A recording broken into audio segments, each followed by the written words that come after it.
Hello, BBC. This is a dispatch from Ian Wilson in France. Here is the story of the Battle of Bastogne and of its gallant and successful defense by the men of the 101st Airborne Division. This division jumped into action in Normandy and Holland, but when the Germans recently broke through in the Ardennes, the airborne men went into battle for the first time in trucks, and they were fighting within 30 hours of being alerted in the arrest areas. Now, with the threat to the very important road center of Bastogne beaten off, the defenders have time to tell what happened when the town was encircled by the Germans. And here is the man who said nuts to the impudent and arrogant German demand for their surrender. Brigadier General A.C. McAuliffe, Deputy Commander of the 101st Airborne Division and Commander of Bastogne. It didn't occur to us, until it was all over, that the eyes of the world were on the 101st Airborne Division and the attached armor during the defense of Bastogne. The first thing we heard was that we had been rescued by the 4th Armored Division. Now I, and everyone else in the 101st, resent the implication that we were rescued or that we needed to be rescued. When General Taylor arrived on the 27th, the first thing he asked me was, "What kind of shape are we in?" I told him, "Well, we're in fine shape. We're ready to take the offensive." General Taylor said, "I should have known it. But all that stuff I read in the newspapers was beginning to worry me just a little." You start from the wall, and midway, before reaching the top, you have your understand. Oh, wow. Start along the wall. Yeah.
been weird because this would have just been a field before that, right? The field was available because it was designated, it was owned by the commune and designated to become a NATO depot. But with the collapse of the Soviet Union, it was no longer necessary to have a depot in Bastogne. The place was available. The place, that's Peace Route. All around the place you have panels like this one, the martyr towns from Europe. 1604, I show you the first one. It's the G3 of the 101 Airborne, Colonel Kinnard, who became General Kinnard, and he was the one who suggested the nuts. I'll explain the nuts. Yeah. The fact is, we were thinking about what a tough time the crowd was having. We weren't alarmed about our own position at all. After all, we deliberately jumped into just that kind of position in Normandy and Holland. The worst part of it for me was the loss of the hospital and the division surgeon and the surgical team. On the first day, the Germans captured the division hospital and took prisoner every division surgeon. After that, we couldn't give the wounded the care they deserved. But the wounded were magnificent. Not a word of complaint from them. We commandeered some cognac and gave them about 3 ounces every night. That helped. I went up to one lad lying there with a compound fracture of the femur. I said to him, "How you doing?" He looked up at me and said, "I'm doing fine, General. You know, we've got a new name for ourselves. We call ourselves the battered, well, let's call it blighters. We call ourselves the battered blighters of the Bastion of Bastogne."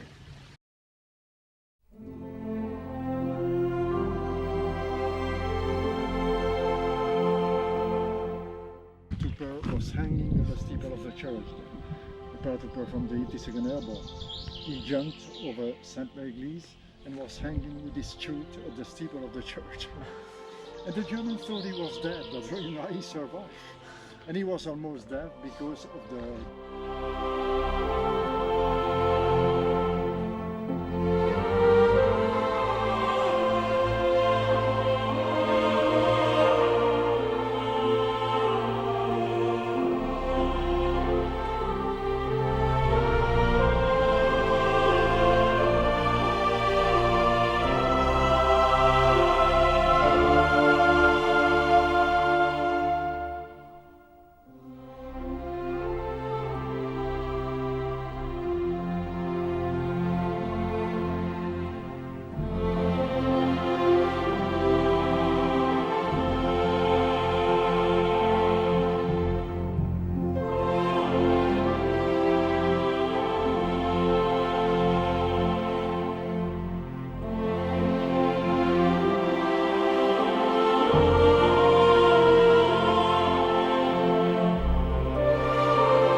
It's okay.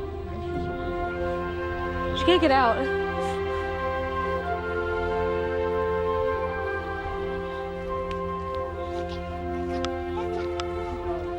German cemeteries are quite different, but on the other hand, they are making more money.